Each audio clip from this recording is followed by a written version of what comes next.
Bonsoir, merci d'être avec nous. Ravi d'être avec Thierry de nouveau et Stéphane et Baptiste pour ce nouveau webinaire.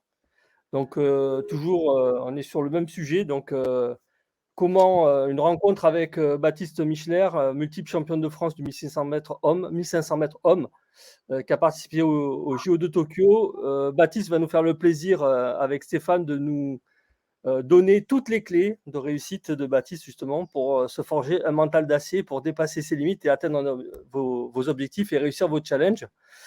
Donc c'est Stéphane qui fera l'interview principale avec Baptiste. Merci Baptiste d'être avec nous. Merci Stéphane, merci Thierry. Je répète un peu parce qu'il semblerait qu'on ait les premières secondes qui ne soient pas...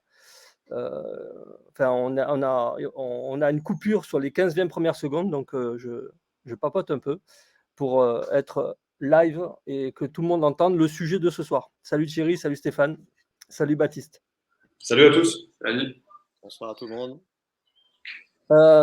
Donc, ce soir, on en a pour 1h15, 1h30, en fonction des questions que vous auriez, parce que effectivement, à la fin de ce webinaire, on va vous donner l'opportunité de poser toutes vos questions à Baptiste, une fois qu'il aura exposé toutes ces clés de réussite et comment il a fait pour justement atteindre ces résultats.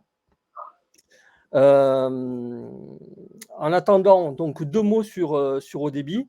ODEBI, c'est une organisation qui accompagne les hommes, les femmes, les entreprises à faire face à leurs problématiques de vie ou à atteindre des objectifs de vie qui sont d'ordre personnel, professionnel ou sportif, c'est-à-dire qu'on est aussi bien sur du sport comme ce soir, du business ou de la vie personnelle comme la santé, la parentalité, les relations parentales, etc. Bref, je ne vais pas m'étaler.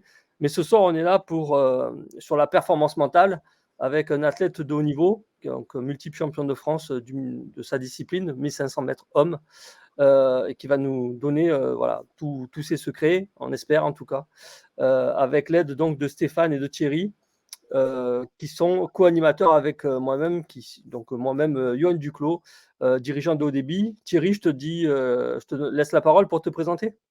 Oui, ok. Bonsoir à tout le monde. Bonsoir Yo, bonsoir Stéphane, bonsoir Baptiste. Merci d'être là ce soir avec nous. Donc, moi, je m'appelle Thierry Fay. Je vis à Annecy. Je suis kiné-ostéopathe depuis 30 ans.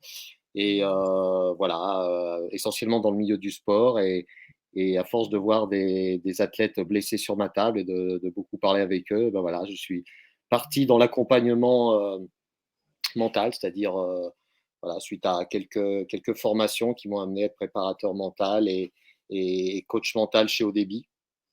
Donc aujourd'hui, mon activité, c'est particulièrement plutôt tout ce qui est triathlète, trailer, mais aussi ça peut être des handballeurs. Voilà, je suis agréé à la Fédération française de ski et de natation. Et sinon, c'est voilà, c'est à la carte, beaucoup, voilà, beaucoup par le chemin de la blessure, malheureusement, ou pour eux, heureusement pour moi. Ça me fait faire des belles rencontres. Voilà. Ok, merci Thierry. Stéphane, Oui, dis-nous qui tu es. c'est un parcours un peu similaire. Je suis aussi kiné-ostéo à la base. J'ai été amené à m'occuper d'un pilote automobile qui a eu un gros accident sur piste dans une période un peu charnière de sa carrière. Je vais faire court. Et en fait, on a réussi à faire une belle rééducation et il a repris en gros la compète au moment où il devait sortir du corset. Donc ses parents m'ont vu sous un œil plutôt positif. Ils m'ont demandé de faire sa prépa physique. Et au fur et à mesure de sa prépa physique, quand le physique allait bien, moi j'ai commencé à mettre en place des choses, des routines, mais de choses que j'avais glanées par mon expérience dans d'autres sports et en équipe nationale, par exemple, des choses, les impondérables de la perf, mais par empirisme, quoi. Et comme je suis pas trop gourou, ça ne m'intéresse pas trop et je suis plutôt contre, ben, j'ai décidé de me former. Et donc j'étais passé le DU de Dijon. Et après, j'ai rencontré là-bas Johan, avec qui j'ai enchaîné sur sa propre formation. Et donc, au départ, j'étais avec ce pilote et pour lui, j'allais faire ça.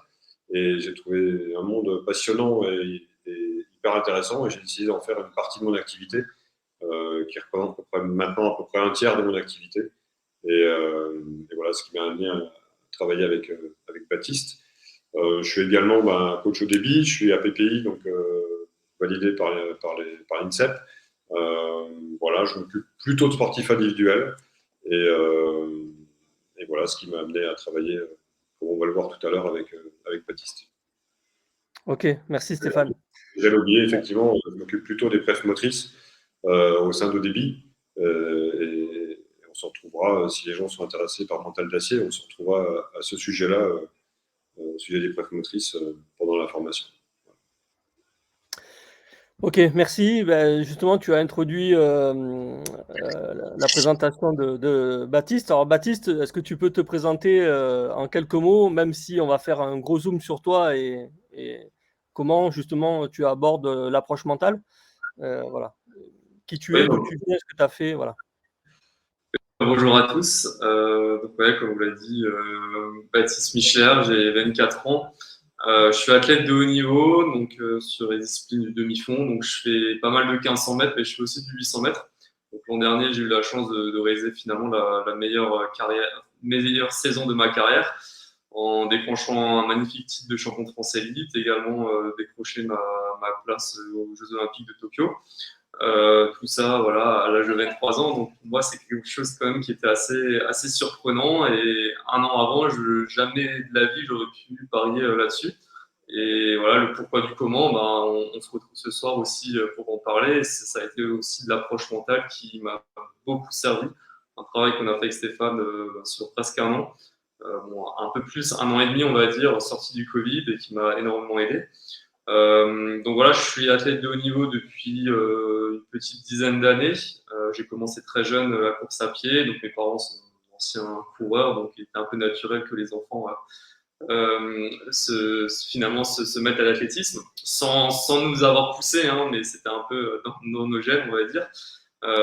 J'ai commencé donc à l'âge de 5 ans, j'ai gravi les échelons au fur et à mesure, et en parallèle, j'ai jamais quitter mon double projet parce qu'à l'heure actuelle, je suis encore étudiant donc à l'INSA de Strasbourg. Donc, c'est une école d'ingénieur et d'ici un an, je serai enfin ingénieur, j'aurai mon diplôme en poche. Donc, c'est aussi une partie de ma vie, une partie de l'être humain que j'ai construit. C'était vraiment le double projet qui m'apportait énormément dans mon quotidien. Et pour moi, c'est indissociable de la performance. Je pense qu'on aura le temps de reparler de tout ça encore, mais voilà un peu pour la présentation. Ok, bon, merci Baptiste pour cette courte présentation. Effectivement, on va avoir l'occasion de s'attarder un peu sur cette approche mentale. Alors, pour les personnes qui nous rejoignent, voilà, nous, on sait que niveau technique, c'est OK pour nous. Donc, si vous avez du mal à nous entendre, si vous avez du mal à nous voir, la première raison possible, c'est que vous avez peut-être quelques logiciels qui consomment de la bande passante. Donc, voilà, coupez-les pour avoir la meilleure qualité de réseau possible et surtout aussi pour vous concentrer voilà, sur tout ce qui va être dit ce soir. Donc voilà, coupez toute forme de distraction, installez-vous confortablement, prenez un verre d'eau et écoutez bien tout ce qu'on va vous proposer ce soir. Je vous disais, on en a à peu près voilà, jusqu'à 20h30 à peu près, avec y compris les questions-réponses. Et justement, on va faire cette séquence en 3 parties. Donc la partie introductive là qu'on est en train de faire, qui va se terminer dans 5-10 minutes. Ensuite, on va poser des questions hyper personnalisées à Baptiste pour que justement il nous permette de comprendre tout ce qu'il a mis en œuvre et qu'éventuellement il vous fasse passer quelques conseils qui pourraient vous être utiles dans votre recherche de performance. Et ensuite, on passera à une troisième phase donc, qui sera les questions et les réponses. Donc, je vais récolter vos questions. Vous pouvez poser vos questions dans la fenêtre de chat qui se situe à côté de cette vidéo ou dessous si vous êtes sur mobile. Et je me ferai un plaisir donc, de les poser à Baptiste après. Restez bien avec nous jusqu'au bout parce que si vous êtes en live, dans quelques secondes, va apparaître un petit bouton sous la vidéo pour réserver un diagnostic de votre force mentale que nous vous proposons avec les coachs afin de vous permettre de mettre en place un plan d'entraînement sur mesure et vous améliorer. Voilà, l'idée, c'est de pouvoir échanger avec un de nos coachs, de faire un bilan finalement, le bilan et l'état des lieux de votre force mentale, de votre préparation mentale, de là où vous en êtes et de voir tout ce qui pourrait être mis en place pour pouvoir vous améliorer. Donc ça, c'est totalement gratuit. C'est un échange téléphonique que vous aurez avec un de nous ou un membre de notre équipe. Un de nous, c'est-à-dire Thierry, Stéphane ou moi, ou un membre de notre équipe pour pouvoir échanger là-dessus et voir en quoi nous pourrions vous être utiles. Voilà, donc à peu près entre la deuxième et la troisième partie de ce webinaire, ce bouton apparaîtra si vous êtes en live. Maintenant, si vous êtes en replay, le bouton est disponible dès à présent et vous pouvez tout à fait prendre un rendez-vous selon des créneaux qui vous seront proposés. Voilà un peu le cadre de ce soir. On a donc Baptiste Michler pour ceux qui arrivent, donc qui est voilà, multiple champion de France comme il s'est présenté et qui a réussi à se qualifier aux Jeux de Tokyo tout en alliant des études donc d'ingénieur. Moi, avant qu'on démarre, Stéphane et Thierry, j'aimerais qu'on dise deux mots sur les personnes qui nous regardent ce soir et qui se disent tiens, la préparation mentale, qu'est-ce que c'est finalement, est-ce que c'est vraiment adapté à moi? Et puis, qu'est-ce qu'on va apporter aussi concrètement dans ce webinaire qui pourrait être utile à ces personnes? Qui veut prendre la parole, Thierry ou Stéphane en premier? Steph, vas-y. Moi, d'accord. La prépa mentale, c'est quoi l'intérêt? Pour moi, le principal atout, c'est que je dis souvent, la prépa mentale ne permet pas forcément de gagner, mais surtout, elle évite de perdre de ton propre fait. En fait, l'idée, c'est que souvent, on se met soi-même dans une situation délicate, gestion de la pression, des attentes ou de soi ou de l'extérieur, ou qu'on croit, qu'on projette sur l'extérieur.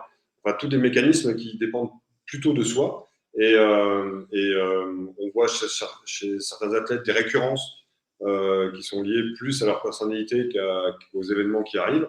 Et notre tâche, c'est évidemment de détecter ce type de problématiques et d'amener derrière des solutions afin que la personne ait accès à l'ensemble de ses ressources. L'idée que j'ai, c'est de la perf, c'est le triangle magique entre le contexte, l'intention que tu as et surtout l'accès à tes ressources. Et si en fonction de ces trois facteurs, ça fonctionne, et effectivement, la ressource que tu vas chercher est adaptée à la performance que tu veux donner, normalement, tu fais le mieux de toi et de toi-même, et tu es champion ou pas champion, mais en tout cas, tu as donné le meilleur de toi-même. Et moi, c'est un peu la philosophie de l'approche qu'on peut avoir avec les athlètes. Ok. Et pour toi, Thierry? Alors, je rejoins bien sûr Stéphane. Pour moi, le mental, c'est souvent trop limité à une histoire de volonté et de motivation. C'est-à-dire qu'on dit ça, oui, si mentalement tu n'es pas fort, c'est que tu n'as pas la volonté ou que tu n'as pas la motivation. Alors que bon, je n'ai pas vraiment rencontré d'athlètes qui n'étaient pas motivés ou qui n'avaient pas la volonté en tout cas d'aller vers leur objectif de performance. Effectivement, quand on va pas bien, la motivation et la volonté peuvent baisser, mais ce n'est pas nécessairement la voie d'entrée. Donc, c'est beaucoup plus complexe que ça. C'est un ensemble de choses, je dirais, plutôt de pensées, de visions, de croyances, de peurs qui vont plutôt, effectivement, comme disait Stéphane, entraver le chemin peut-être naturel vers la performance et qui sont malheureusement laissés de côté. Comme on en a déjà discuté entre nous souvent, parce que même si aujourd'hui on le voit beaucoup plus dans les médias, c'est assez tabou, le mental. C'est-à-dire, si on en parle, c'est qu'on n'est pas fort. Donc, si on n'est pas fort, les entraîneurs, en général, ils ne vous gardent pas avec eux. Ou alors, la peur aussi, peut-être qu'on rentre dans la tête de la personne et cette personne a peur qu'on découvre ce qu'il y a à découvrir. Et or, généralement, c'est bien cette chose-là dont elle a peur qui va l'empêcher d'aller vers la performance. Donc, c'est souvent, pour moi, c'est plutôt enlever un poids que doper la personne, quoi. Et qu'on est plus léger dans sa tête, on est généralement plus fort dans son corps. Voilà. Ok, merci Thierry. Et justement, Baptiste, comment c'était dans ton environnement est-ce que tu as connu la période avec ton environnement sportif, j'entends que finalement le mental, tu l'as ou tu l'as pas. C'est en gros, si tu n'as pas la volonté, si tu n'as pas l'abnégation, tu n'as pas de mental. C'était comment, toi, dans ton sport? Bah, oui, c'est un peu ça. Quand on discute surtout avec les collègues, je sais qu'il y en a certains, ils ne travaillent pas du tout avec des préparateurs mentaux et qui font pas une prépa mentale, une psychologie du sport. Et parce que justement, ils ont cette vision des choses de se dire, c'est juste la motivation, c'est juste la détermination, et ça s'arrête à là, quoi. Si t'es pas fort, si t'as pas envie de t'arracher à chaque compétition, c'est que t'es pas un compétiteur, donc du coup ça sert à rien de faire de la compétition. Et c'est vrai que j'ai beaucoup entendu ce discours-là, et pour moi c'est, comme disait Thierry, c'est quelque chose qui me semblait pas juste et qui résonnait pas avec ma vision de voir le sport de haut niveau. Et donc c'est un peu à cette période-là justement, je pense qu'on va en reparler après, mais où il y a commencé à avoir des obstacles sur mon parcours, des embûches, que je me suis dit, maintenant, ma vision du mental, faut que je la vois différemment et que je me rapproche des professionnels et pour faire une démarche et pour faire un pas vers l'avant. Ok, merci. Merci de nous confirmer ça parce que c'est bien la tendance qu'on observe, qu'on a observé, mais effectivement, tu vas aussi nous expliquer que c'est pas que ça et voilà comment on sort justement de ces a priori, de ces croyances limitantes parce que ça suffit pas, quoi. C'est pas parce que on est dans le sport qu'il faut absolument avoir la persévérance et que ce n'est que ça le mental. Donc tu vas nous expliquer ça avec Thierry et Stéphane qui vont justement te décortiquer pour essayer d'avoir le meilleur de toi. Moi, quant à moi, je serai le facilitateur ce soir en tant qu'organisateur de ce webinaire. Et donc, je vais vous guider dans l'animation de ce webinaire. Voilà. Donc, merci Baptiste pour avoir répondu à ces premières questions. Donc, je répète pour ceux qui nous rejoignent que effectivement, vous allez avoir l'opportunité de poser vous-même vos propres questions à Baptiste une fois qu'il se sera exprimé. Peut-être qu'il y aura des choses que vous voudriez savoir de manière précise et particulière.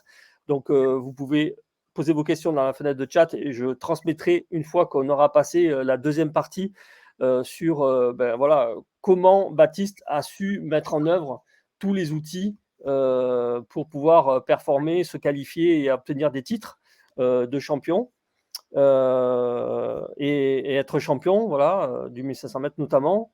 Donc là-dessus, Thierry va commencer l'interview et puis Stéphane, qui l'a accompagné, poursuivra pour rentrer avec plus de précision. Donc Baptiste vous apportera ses méthodes pour justement dépasser vos limites et réussir vos challenges.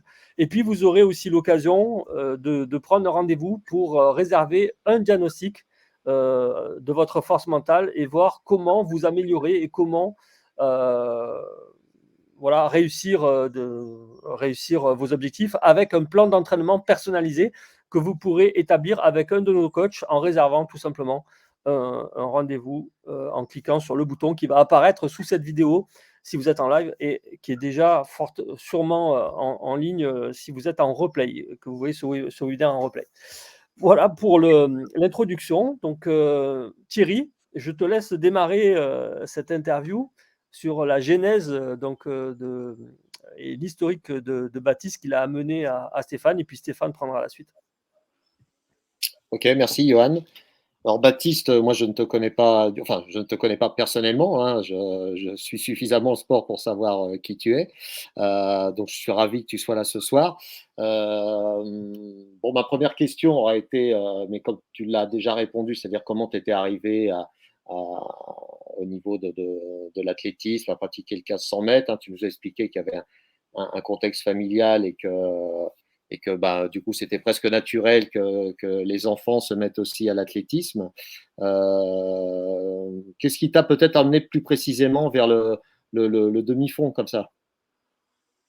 Alors, le demi-fond, en fait, je ne vais pas dire que c'était aussi tout guidé. Hein. Donc, quand je me suis inscrit à ma première licence d'athlétisme, mes parents se sont installés dans une ville. Et cette ville-là, la seule discipline, entre guillemets, phare du club, c'était le demi-fond. Et j'ai eu la chance, notamment, je peux dire que là, je ne crois pas beaucoup en la chance, mais cette fois-ci, je pense que ça a été quand même voilà, une route toute tracée, une chance dans ma vie de rencontrer une magnifique personne qui a été mon entraîneur pendant plus de 15 ans. Donc, Monsieur Hubert Steinmetz, et forcément, j'ai une pensée pour lui. Il nous a quittés il y a presque 2 ans. Et c'est un homme fort qui a construit voilà, ma personnalité et qui a construit voilà, l'athlète que je suis aujourd'hui. Donc, Hubert Steinmetz, bon, s'il y a des demi-fondeurs qui nous écoutent, je pense qu'ils doivent un peu le connaître. Et voilà, il a été sélectionneur en équipe de France pour les Jeux Olympiques de Los Angeles. Donc, alors, si je ne vais pas dire de bêtises, c'était en 84, si je ne dis pas de bêtises, ouais. On était nés. Voilà, c'est nous qui. En fait, quand on est sur des dates lointaines, on s'adresse à Stéphane. C'est comme ça. non, j'ai pas envie parce que je sais que les Jeux Olympiques de Los Angeles, pour lui, ça a été vraiment le sommet de sa carrière d'entraîneur et il le portait énormément son cœur. Donc voilà, j'ai pas envie de me tromper sur la date. Et donc finalement, il a gardé finalement le service même après cette belle expérience des Jeux Olympiques. Et finalement, la boucle a été bouclée lorsque je me suis qualifié l'an dernier aux Jeux Olympiques. Donc c'était le meilleur cadeau que j'aurais pu lui faire. L'an dernier, c'était que son dernier athlète se qualifie pour les Jeux Olympiques. Donc voilà, Monsieur Steinmetz qui a finalement croisé ma route lorsque j'avais 7-8 ans, quoi, donc c'était très très jeune. Et là-bas, c'était voilà, l'école du demi-fond. Donc finalement, le demi-fond, ça a été aussi naturel, je pense.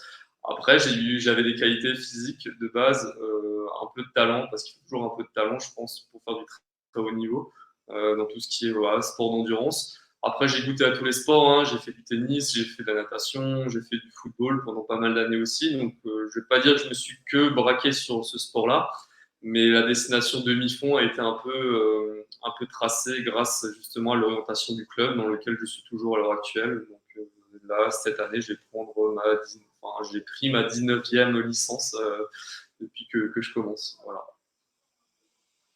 Ok, merci Baptiste. Donc, déjà, tu nous as dit tout à l'heure, tu as commencé à 5 ans, donc un long parcours, certainement peut-être quelques frustrations ou quelques peut-être blessures sur ce parcours. Tout n'a pas été tout rose. On n'arrive pas aux Jeux Olympiques certainement aussi facilement qu'on pourrait le rêver au départ. Non, ça n'a pas été tout rose et je pense que c'est même ça ce qui est beau dans l'histoire, c'est que si tout était trop facile, trop linéaire, ça aurait finalement un goût fade d'arriver au très haut niveau et on n'apprécierait peut-être pas la performance. Alors oui, pour revenir un peu sur mon parcours, donc j'ai commencé très jeune. Honnêtement, quand j'avais 5-6 ans, je courais. Dans ma tête, c'était pas pour faire du haut niveau, c'était pour m'amuser. J'ai plus suivi ma sœur qui en avait fait quand elle avait commencé. Elle me disait écoute, c'est super, l'athlétisme, viens t'inscrire, on court, on lance, on saute, voilà, c'est marrant. Et finalement, moi, je me suis pris au jeu, j'ai suivi ma sœur et voilà, comme je disais, la rencontre avec M. Steinmetz m'a vraiment marqué parce que c'est une personnalité qui ressemblait beaucoup à la mienne. Donc après, voilà, j'ai grandi, je suis devenu adolescent, je faisais toujours en parallèle d'autres sports, je faisais du foot pendant très longtemps. Et lorsque c'était un peu le moment charnière où il a fallu choisir entre le foot et l'athlétisme, je voyais que j'avais un peu plus de potentiel dans la course à pied. Donc c'est à ce moment-là que je me suis consacré à 100% dans un seul sport. Et là, je pense que je devais avoir 13-14 ans. Après, j'ai eu pas mal de titres chez les jeunes. J'ai presque tout gagné dans les catégories poussin, benjamin, tous les titres régionaux et départementaux qui pouvaient exister en cross sur 1000 mètres. Voilà. Et je pense que le fait, quand tu es jeune et que tu arrives à avoir des médailles autour du cou, ça motive encore plus. Donc, on est très loin encore du très haut niveau, mais ça reste finalement dans les yeux d'un enfant quelque chose qui me motive pour continuer à persévérer. Quand j'ai commencé à penser au haut niveau, je devais avoir 15 ans lorsque j'ai décroché ma première sélection en équipe de France chez les jeunes. C'était à l'occasion du Festival olympique de la jeunesse européenne. Donc, pour faire simple, c'est des Jeux olympiques version européen pour les jeunes. Et là-bas, donc, c'était ma première sélection chez les jeunes que j'ai gagnée. Et donc, du coup, suite à ça, la fédération m'a mis dans un suivi pour justement potentiel. À l'époque, c'était Tokyo 2020. Alors, on ne savait pas qu'il allait y avoir le Covid, mais c'était pour l'année 2020. Donc ça, c'était en 2013, donc il y avait 7 années à construire justement pour faire du très haut niveau. Et honnêtement, quand on a 15 ans, on ne sait pas encore ce que c'est le très haut niveau, mais je peux dire que la première graine et l'ambition de persévérer et de mettre à fond dans l'athlétisme, de progresser, de gravir des échelons, faire de l'équipe de France. Ça a été vraiment le prémisse de cette première sélection. Alors, comme tu me disais, oui, ça a été linéaire. Toutes les années jeunes, j'ai presque progressé chaque année. Donc, j'étais vraiment parmi les meilleurs de ma génération. J'ai fait 10 champions d'Europe junior, ensuite 4e au championnat du monde junior. Et tout ça dans un timing très linéaire. Tout a été vraiment très bien orchestré par mon coach. Et voilà, j'ai eu une très belle progression. Et oui, forcément, après ces années jeunes, il y a eu, je ne vais pas dire de dégression, mais il y a eu des années un peu plus sombres, un peu plus difficiles, parce qu'il y a eu des blessures, parce que je suis tombé contre des concurrents plus forts que moi, plus âgés. On rentre chez les seniors, on est un petit jeune, on se dit ça va être aussi facile que chez les jeunes. Et ben non, finalement, c'est pas aussi facile que chez les jeunes. Il va falloir mettre d'autres outils en place, dont le mental, on pourra en reparler forcément, c'est le thème de ce soir. Et c'est là, en fait, que le moment était charnière. C'est quand j'ai commencé à avoir 18, 19, 20 ans. Quand j'ai commencé à toquer à la porte du très haut niveau chez les seniors, qui a eu les premiers obstacles qui se sont mis devant moi. Voilà. Et qu'est-ce que à ce moment-là, donc arrivent les premiers obstacles, qu'est-ce que tu ressens, toi? Alors honnêtement, le premier obstacle de ma carrière, c'est j'ai eu une blessure en 2017. Donc c'était suite à une très belle année chez les jeunes. Donc comme je disais, j'ai fait 4e au championnat du monde junior devant mon premier Européen, derrière 3 Africains dont j'ai pas envie de polémiquer, mais dont on ne connaît pas vraiment leur âge. Donc à l'époque, pour moi, c'était vraiment une performance incroyable. Et suite à ça, il y a tout le monde qui était autour de moi qui me disait Baptiste, c'est le meilleur dans 2 ans. Dans 2 ans, tu es au championnat du monde senior, tu vas tous les éclater. Vraiment, j'ai eu des éloges de partout. Et je pense pour un garçon de 18 ans, c'était très dur à supporter et à encaisser parce que tout le monde me vendait du rêve. Les équipementiers ont commencé à venir, les sponsors, le monde un peu financier et les équipements. Voilà, le sport professionnel, entre guillemets, me tendait les bras. Voilà, je mis bien ce professionnel entre guillemets parce que l'athlétisme n'est pas un sport avec lequel on peut forcément vivre, mais voilà, c'était un peu un tournant. Et quand on dit ça, voilà, un garçon de 18 ans, c'est vrai que ça met les étoiles plein dans les yeux. Et donc la saison qui a suivi a été très compliquée parce que on m'a tellement vendu du rêve, je me suis dit c'est le moment de s'entraîner encore plus fort, encore plus haut. J'ai mis les bouchées doubles à l'entraînement et j'ai eu ma première grosse blessure. Donc j'ai eu une périostite tibiale. Grosse blessure, voilà, les coureurs peuvent un peu la connaître, cette gêne. Finalement, je me disais, ça va passer avec du repos, mais finalement, c'est une blessure qui ne passait pas avec du repos. Et c'est là que je me suis rendu compte qu'il a fallu un peu changer un peu ma démarche de faire du sport. Hein. J'étais encore dans un contexte très, comment on va dire, basique, hein, juste un entraîneur et un kiné du village, hein, avec tout le respect que je dois pour mon premier kiné, qui s'était énormément occupé pour moi, mais c'était un peu ça. Et c'est à ce moment-là que je me suis dit, il faut que je change des choses. Et donc, la première chose, ça a été se soigner, voilà, se soigner correctement, trouver la bonne équipe pour se soigner. C'est là que je me suis rapproché d'un kiné du sport. Et honnêtement, la périostite tibiale qui m'embêtait pendant 6 mois, elle est partie au bout de 15 jours, quoi.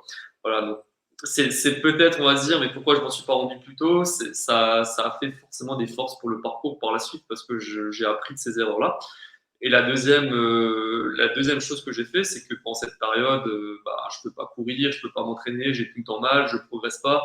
Je vois mes copains qui finalement, qui l'an dernier au championnat du monde, je les avais tous battus, ils sont en train de passer devant moi. Ça m'a fait travailler dans la tête. Et c'est à ce moment-là que je me suis commencé à me rapprocher un peu plus sérieusement de l'aspect mental et de la préparation mentale chez les sportifs. Voilà. D'accord.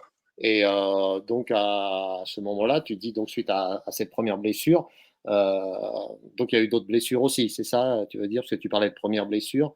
Oui. Donc, alors, comment tu t'es rapproché du mental? Est-ce que tu as été, j'allais dire, consulté, ou en tout cas, tu t'es rapproché d'un préparateur mental, ou tu as, toi, commencé à travailler un peu différemment par tes propres moyens ou tes lectures? Alors, ouais, bonne question. En fait, c'était surtout mes parents qui disaient, mes parents, je suis très proche avec eux, j'ai vraiment un cocon familial qui est très soudé, donc ça, c'est vraiment une de mes caractéristiques, hein, c'est que je vais pas dire dépendant énormément de ma famille, mais c'est quelque chose que j'ai vraiment besoin au quotidien.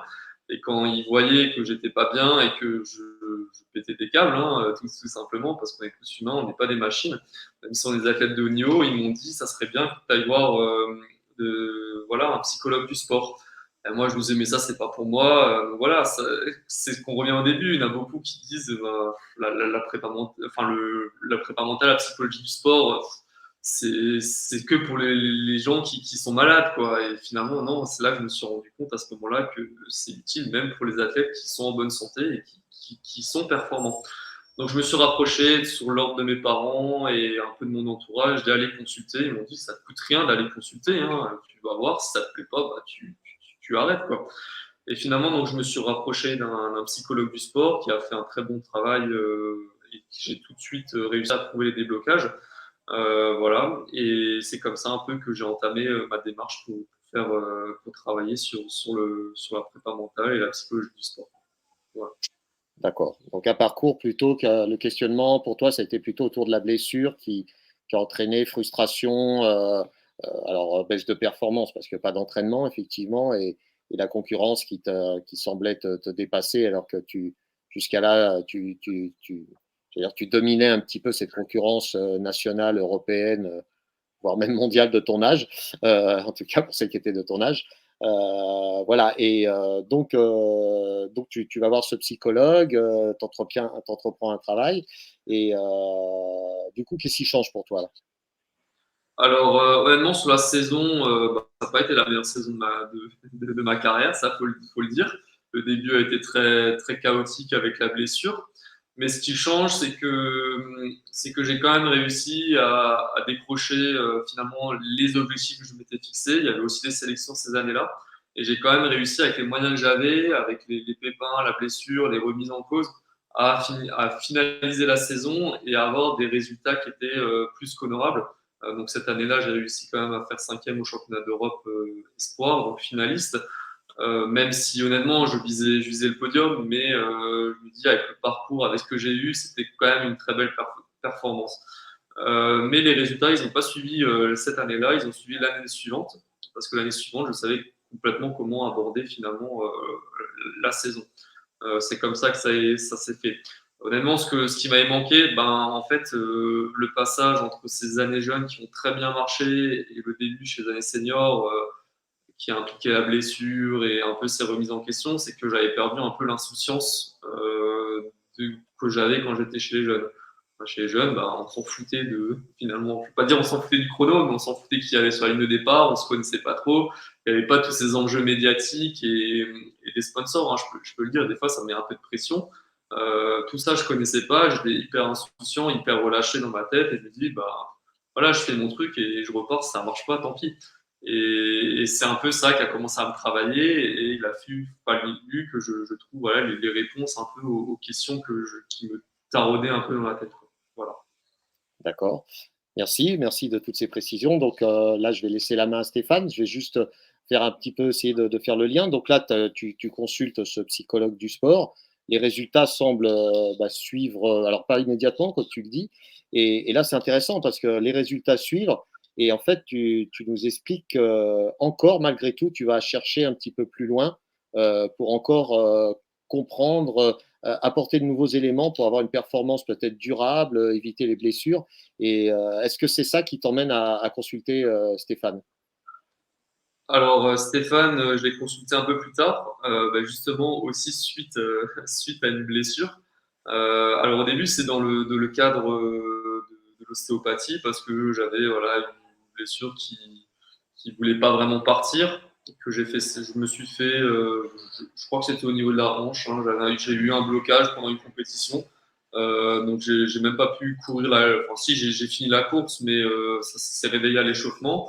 Un peu en urgence avec les contacts que j'avais. Le directeur de ma ligue m'a beaucoup aidé. Donc Rémi, si tu m'écoutes, je te remercie. Et voilà, il m'a donné le contact de Stéphane, c'est un ami à lui. Et on a commencé à se connaître comme ça, donc vraiment dans le cadre de l'ostéo. Et il m'a dit que, écoute, moi je suis préparateur mental, si tu as besoin un peu de mon aide, je suis là, on peut travailler ensemble. Alors voilà, Stéphane, je sais, à chaque fois que je suis sur sa table dans le cadre des séances d'ostéo, et on voit qu'il me pose des questions, il est en train de me tester tout le temps. Mais je trouve ça bien, en fait, et c'est cette approche que j'ai bien aidé, parce qu'en fait, il me posait des questions, et je trouvais pas forcément les réponses, et ça permet peut-être de me faire réfléchir, et aux séances d'après, je dis, ah, mais en fait, j'ai un peu réfléchi à ta question, je comprends mieux où tu veux en venir. Donc, c'est un peu comme ça que l'approche a commencé. Des fois, à la fin des compètes, ils voulaient me demander alors comment ça s'est passé. Alors, du coup, moi, je lui disais, écoute, ça s'est bien passé, il y a ça qui n'a pas bien marché. Et de fil en aiguille, finalement, on a commencé à créer un peu une relation sur le mental. Et, euh, et on s'est dit, ben, pourquoi pas commencer un vrai travail en profondeur. Et donc, ça, c'est que venu un an après, donc après la crise du Covid, quoi. Ok. Ah, merci beaucoup. Moi, je vais laisser la parole maintenant à Stéphane, peut-être pour qu'il poursuive, puisque c'est lui qui t'a accompagné à partir de ce moment-là. Et puis, peut-être pour nous livrer quelques secrets, ceux que tu veux bien nous donner, hein, mais voilà, à tous ceux qui nous écoutent ou nous regardent, et puis expliquer voilà, tout le travail que vous avez accompli tous les deux pour aller vers ce titre et cette qualification au JO. Merci en tout cas, Baptiste. Stéphane, je te laisse la parole. Ouais, merci. Pour revenir sur ce que vient de dire Baptiste, c'est très compliqué maintenant de dissocier le travail ostéopathique du questionnement parce que l'athlète est un tout et le corps exprime souvent des choses que le reste n'exprime pas. Et donc, ça fait partie intégrante de l'interrogatoire. Et dans ces premiers interrogatoires, ce que je me rappelle, c'est on avait évoqué la simple approche de la compétition et comment juste approcher la compétition et même la structure même de la compétition, juste en échangeant comme ça. Et effectivement, au fur et à mesure, c'est créer un lien et jusqu'à la décision d'attaquer sur un travail plus cadré, plus profond et plus régulier. Donc, effectivement, est-ce que tu peux définir déjà, toi, ce que tu as ressenti entre l'apport de la vision psychologue du sport et la vision qu'on a pu avoir ici en quoi c'était complémentaire, en quoi ça amenait d'autres choses ou l'approche était différente? Oui, bah, la psychologie du sport, pour moi, ça a été aussi un très bon travail, hein, et j'en fais encore un petit peu, hein. C'était plus axé sur vraiment ma vie personnelle, sur ma relation avec mes proches, avec mes parents, avec un peu ce qui touchait autour de vraiment de ma vie, voilà, de ma vie d'athlète, quoi. Et honnêtement, quand j'ai commencé à faire la psychologie du sport, c'est ce que j'avais besoin, quoi. C'était savoir qui je suis, quel individu normal dans la société je suis. Donc c'était un peu toutes ces questions. Et quand je parlais d'insouciance, c'était un peu ça. Quand j'étais jeune, j'étais insouciant, je me posais pas toutes ces questions. Et quand on devient un adulte, c'est un peu ça qui a joué. Donc ça aussi fait un déblocage. Après, j'ai eu besoin de la prépa mentale dans un moment de ma carrière où j'avais envie de finalement où je me rendais compte que on entraîne son corps tous les jours. Voilà, donc moi, pour la petite parenthèse, je m'entraîne entre 10 et 12 fois par semaine. On entraîne tous les jours le corps, mais finalement, l'esprit, on l'entraîne pas. Et donc, c'est là que m'est venue un peu l'idée de se dire, en fait, le mental, il faut aussi l'entraîner. Et j'ai rien contre la psychologie du sport, hein, ça marche très très bien, mais je me rendais compte qu'en fait, ça m'entraînait pas, en fait, mon mental, ça m'entraînait pas à trouver certains automatismes pendant les courses et pendant les entraînements. Ça m'aidait sur le long terme, effectivement, ça m'aidait à mieux savoir, comme je disais, la place dans ma société, qui je suis en tant qu'être humain. Mais vraiment, la prépa mentale m'a beaucoup plus aidé pour avoir les outils nécessaires pour lutter en compétition et pour voilà, et être fort à l'entraînement. C'est comme ça que je le vois, moi, personnellement. Ok, et en fait, le travail que nous, on a commencé à entamer, qu'est-ce que ça a changé, en fait, pour toi? Alors déjà, ce qui a changé, c'est déjà comment j'aborde une compétition. Je reviens toujours au même point. Quand j'étais jeune, je me posais pas la question comment j'aborde une compétition. J'y allais et puis c'était fini, quoi. Et quand j'ai grandi, je me posais trop de questions. Qu'est-ce que je dois faire? Où est-ce que je dois me placer? Je dois me mettre derrière? Non, est-ce que je dois me mettre devant? Et donc rien que ça m'a permis de comprendre que j'étais des fois un peu dans le flou. Et je me souviens d'une fois, Stéphane, en rentrant de compète, il me dit alors comment ça s'est passé? Je lui dis écoute, pas trop mal, je rentrais de Suisse. Je lui dis écoute, ça s'est bien passé, mais le chrono finalement, il est pas exceptionnel. Il me dit mais pourquoi il est pas exceptionnel? Je dis ah mais je voulais faire sous les 1,48, je fais que 1,48 au 800, je faisais 1,47. Alors du coup, il me dit, mais qu'est-ce que tu as mis en place pour faire ça?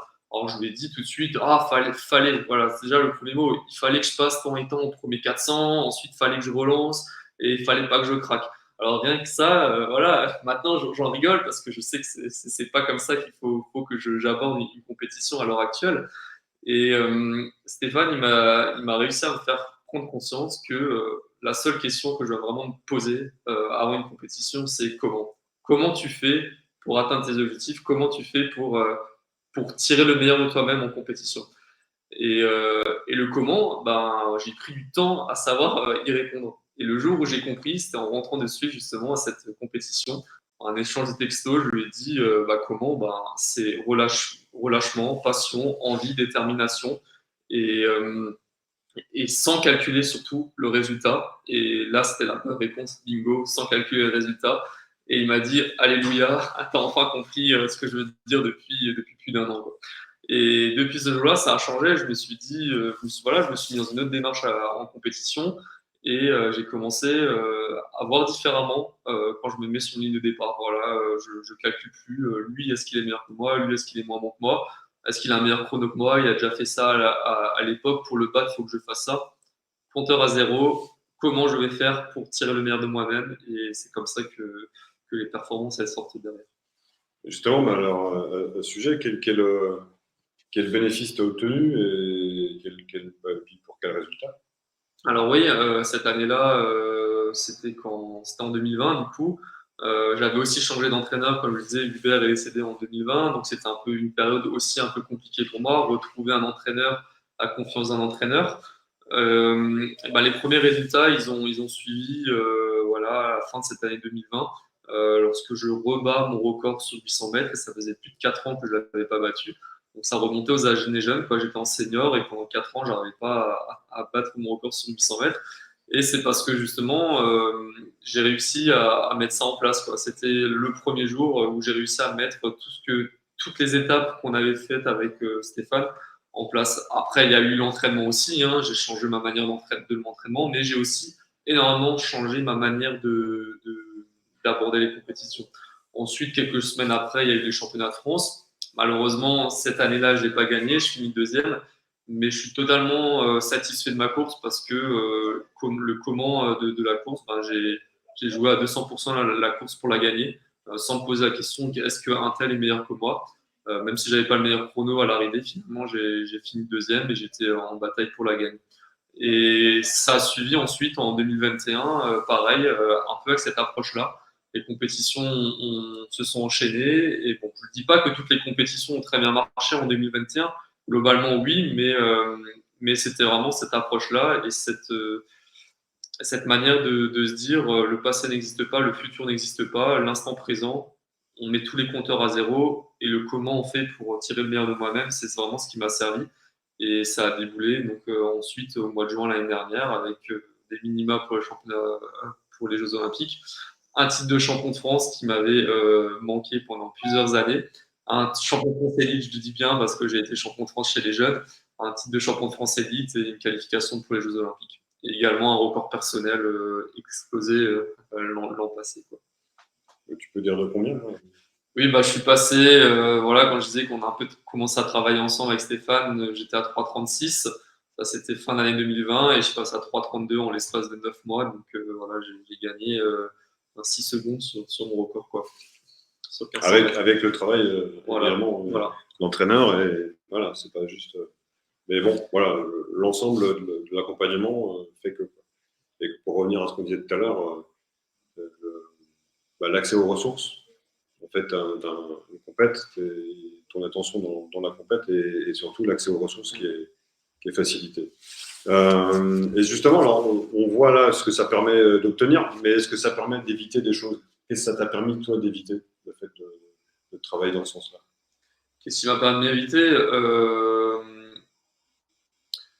je pense que je peux prendre le contexte à l'heure actuelle. Hein. À l'heure actuelle, donc, je sors d'une blessure, pas d'une grosse blessure, hein, mais je sors d'une petite tendinite au niveau du tendon d'Achille qui m'a handicapé pendant presque un mois. Je pense que ce travail mental, si je l'avais pas fait avant, j'aurais sombré comme en 2017, voilà, remise en question, je pleure le soir, est-ce que je peux tout arrêter, c'est pas fait pour moi. Enfin, je pense que le fait d'avoir fait ce travail avant, ça m'a permis, ok, je suis blessé, qu'est-ce que je fais? De nouveau, toujours le comment, qu'est-ce que je fais pour tirer un maximum de ce que je peux faire aujourd'hui pour revenir au niveau et pour progresser. Et je pense que si j'avais pas fait ça avant, j'aurais peut-être sûrement pas pu aussi bien aborder une blessure. La blessure, honnêtement, pour moi, je vais pas dire que c'était un moment fort, hein, mais j'ai tiré, en fait, j'essaie de tirer les opportunités de cette blessure que plutôt de ronchonner et me dire, ah purée, je suis blessé, ça s'arrange pas. Et donc, du coup, voilà, j'ai retravaillé avec Stéphane sur le mental, je me suis ouvert à d'autres pratiques et je faisais tout ce qui était toutes les ficelles que j'avais finalement en main, toutes les cordes que j'avais en main pour pouvoir tirer un maximum de bénéfices de cette blessure et pour revenir finalement sur le devant de la scène. Donc, hier, j'ai fait une compétition, j'ai remis les pointes sur 800 mètres. Ça faisait que 15 jours que j'ai repris l'entraînement. Donc, honnêtement, il n'y a pas de miracle au niveau de la compétition. Je n'ai pas fait un excellent chrono. Mais honnêtement, là où je suis content et je suis fier, c'est d'avoir su me réaligner sur la ligne de départ, être un petit peu compétitif et justement d'avoir pu sortir un peu de cette période un peu difficile grâce au mental. Et on en a parlé un petit peu tout à l'heure, c'est aussi, tu arrives assez facilement à switcher par rapport à un temps qui est malgré tout moyen, mais qui est cohérent par rapport à ton niveau d'entraînement. Oui, c'est vrai, l'an dernier, c'est vrai qu'on était un peu à la course pour chercher ces fameux minima pour les championnats, enfin pour les Jeux Olympiques. J'avais un record en 3,36, 30, quelque chose. 3,36 c'est des brouettes et il fallait que je cours sous les 3,35,0. Donc on se dit, voilà, sur le papier, c'est 1 seconde 5. Est-ce que, voilà, c'est pas grand chose, mais sur demi-fond, c'est les petites secondes, les petits dixièmes qui commencent à devenir compliqués quand on devient très haut niveau.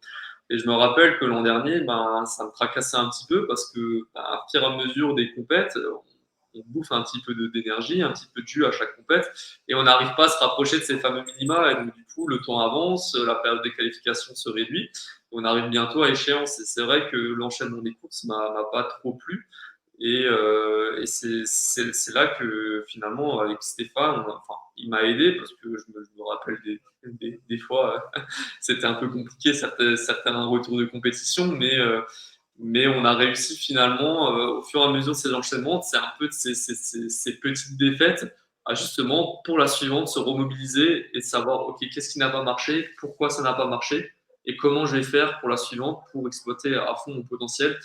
Et finalement, l'an dernier, à Marseille, toutes les étoiles étaient alignées, mais surtout, ma tête était prête à chercher ces minima. Je savais pertinemment ce que je voulais, et c'est comme ça qu'on travaille avec Stéphane, on fait un débrief chaque fois après chaque compétition. Donc, du coup, je dois lui rendre un peu un papier. D'ailleurs, je n'ai pas fait sur celle de hier. Des fois, c'était un peu compliqué, je ne les ai pas toujours rendus à l'heure. Mais voilà, vraiment noter tout ce qui a marché, ce qui n'a pas marché, quelles sont les émotions positives, les émotions négatives, comment je gère ces émotions, comment je gère ces pensées négatives. Et quand je regarde le bilan de Marseille, en fait, j'étais un peu 100% dedans, quoi. Il n'y avait pas une fois où je pouvais être voilà, touché, entre guillemets, ou être fébrile. Donc, et c'est bien de noter ça parce que ça permet de me rendre compte de comment aborder les futures compétitions. Alors après, c'est comme je dis, hein, ça marche pas toujours, mais au moins on a les clés, c'est marqué sur le papier et on peut y revenir et retravailler là-dessus. Ok, et alors ce qui marche là, manifestement, ça marche plutôt bien. Et qu'est-ce qui peut te faire dire que ça peut marcher pour ceux qui nous regardent actuellement? Qu'est-ce que ça peut je pense que ce qui peut ouais, on est tous des êtres humains déjà, c'est ça le premier truc, on est tous des êtres humains. Moi, j'ai pas la prétention de dire que je suis supérieur physiquement. Bon, je disais que j'ai quand même du talent pour faire du haut niveau, ça faut le dire. Je le dis pas, faut un petit peu de talent quand même.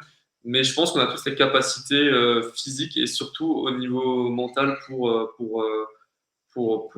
finalement débloquer peut-être les blocages et avoir les clés justement à son propre succès, à fixer ses objectifs. Moi, quand justement j'étais jeune, je disais que tout était linéaire, tout marchait très bien. À ce moment-là, je me disais, mais en fait, rien ne peut m'arriver. Et finalement, quand j'étais face à un mur, je me dis, mais en fait, c'est la catastrophe, il n'y a plus rien qui va marcher. Et finalement, les clés, je les avais en moi, mais j'avais juste faim. les ressources, finalement, je les avais en moi, mais je n'avais pas les clés pour les déverrouiller, on va dire ça comme ça. Et je pense que les clés, bah, c'est l'aide d'un préparateur mental, c'est le travail sur le mental, c'est tout ce qui tourne autour de ça, la psychologie du sport, tout ce qui est vraiment autour de l'entraînement physique, je veux dire, voilà, qui permet justement de passer un cap. Donc, je pense que c'est pas que pour les sportifs de haut niveau, même pour les sportifs amateurs, les sportifs du dimanche. Celui-là qui a envie de, je sais pas, passer sous les 50 minutes ou 10 km route, ben, c'est totalement faisable.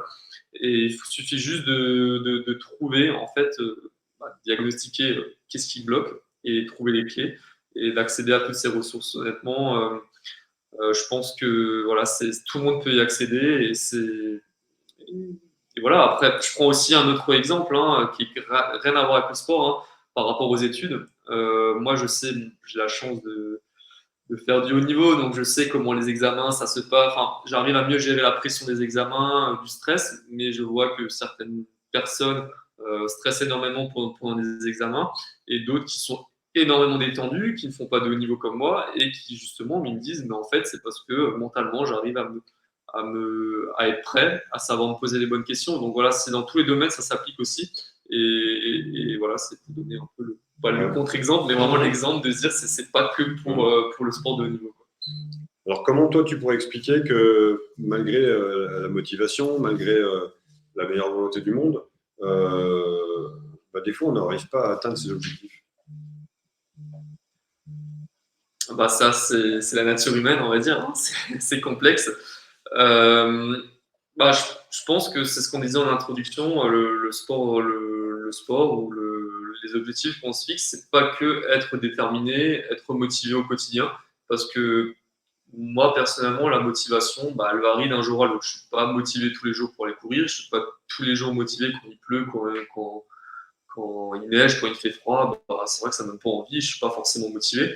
Il y a des compètes où voilà, je suis un peu moins motivé que d'habitude, ça paraît logique, hein, les compétitions à un enjeu moins important, je suis un peu moins motivé et c'est ce qu'on disait en introduction, en fait, c'est pas la motivation et la détermination qui permettent justement d'accéder à ces pleines ressources voilà, physiques comme mentales, c'est justement tout ce qu'il y a autour de la préparation mentale, de savoir comment aborder une compétition, savoir se poser les bonnes questions, et de savoir vraiment prendre le dessus. Parce que vraiment, la motivation, on l'a presque tous. Quand on veut faire un objectif, quand on se planifie, voilà, je veux faire 2h40 au marathon, quand on suit un plan d'entraînement, rien que le fait de mettre ses baskets, c'est qu'on est motivé pour le faire. Après, voilà, c'est l'étape de dessus, c'est trouver les ressources pour aller vers les compétences du travail du préparateur mental. Ok. Et à ton avis, est-ce qu'on peut réellement se construire une force mentale à toute épreuve? Alors moi, je suis persuadé que oui. Ouais.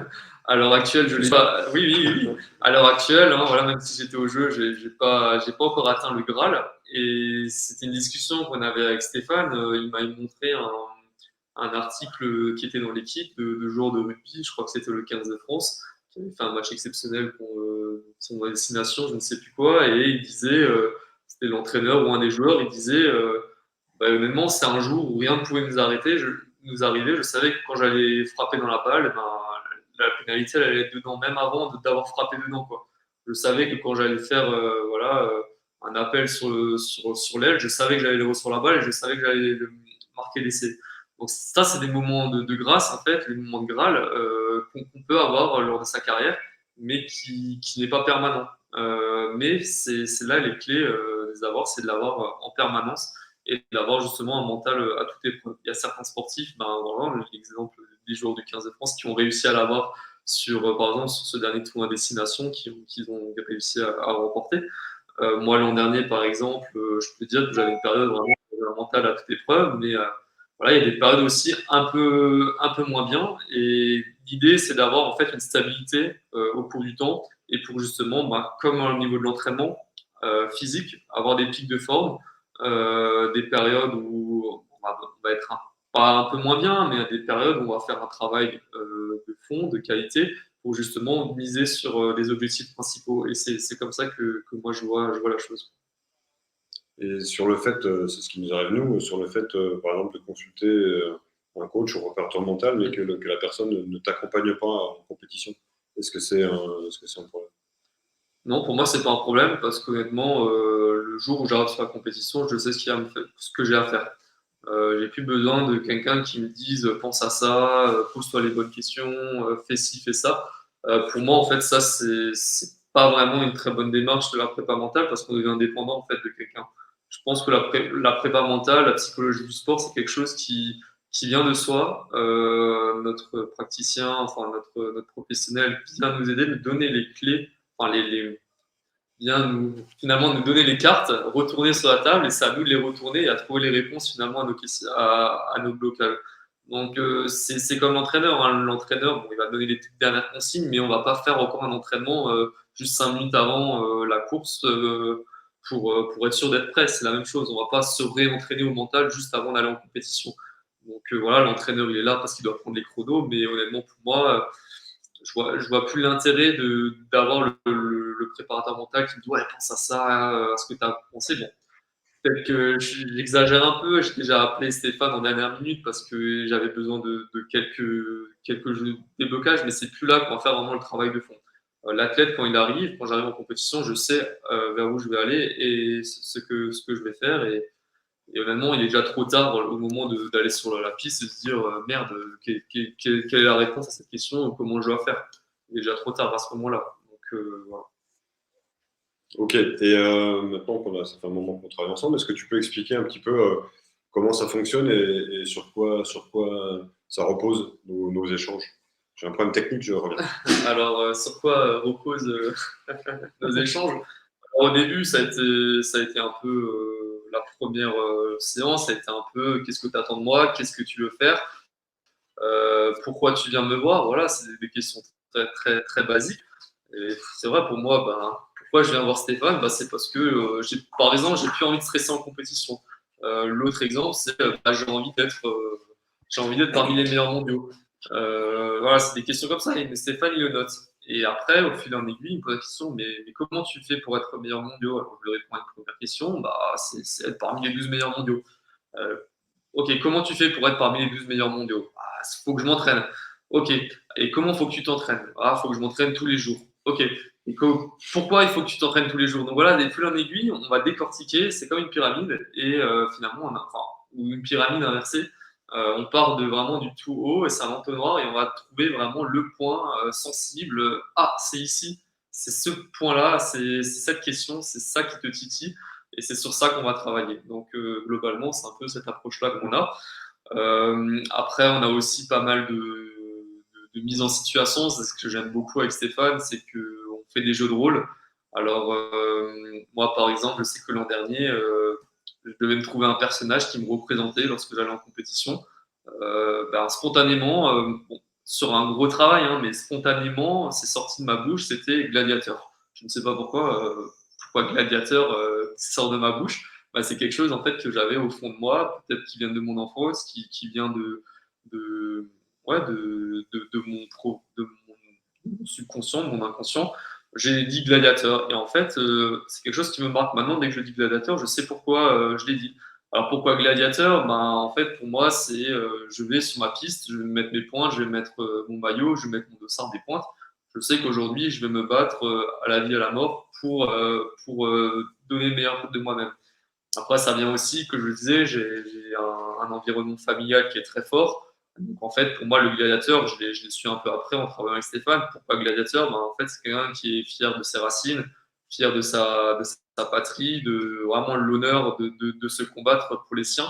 Et en fait, c'est pour ça que c'est venu le gladiateur. Alors après, voilà, aujourd'hui, en ce moment, j'ai des cheveux longs.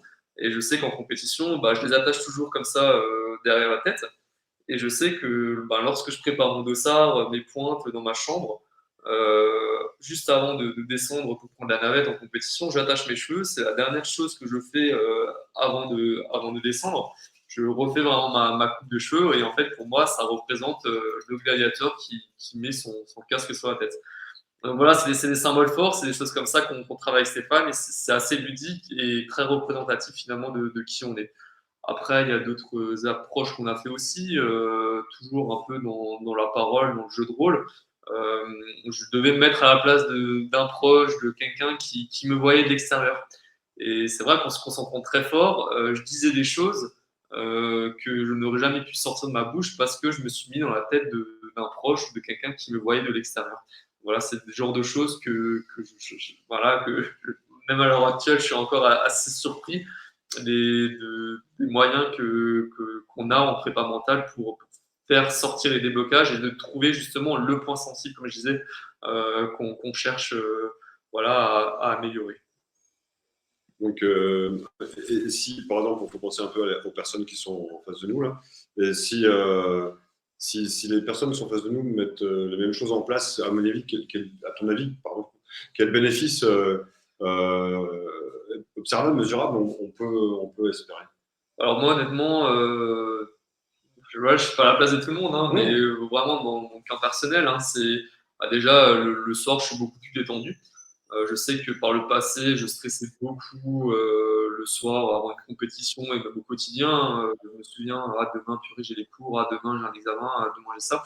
Et je sais que déjà, toutes ces clés mentales permettent déjà de dormir mieux le soir. Ça, c'est sûr et certain. Le soir, je rentre chez moi, j'ai fait ma journée. Voilà, je sais que j'ai été à 100% dans ma journée et que j'ai toutes les cartes en main pour que demain, ça soit une bonne journée. Donc, déjà, ça a été déjà quelque chose de bien. Je dors de mieux en mieux, même avant les plus grosses compétitions au monde, avant les Jeux Olympiques, j'ai très très bien dormi.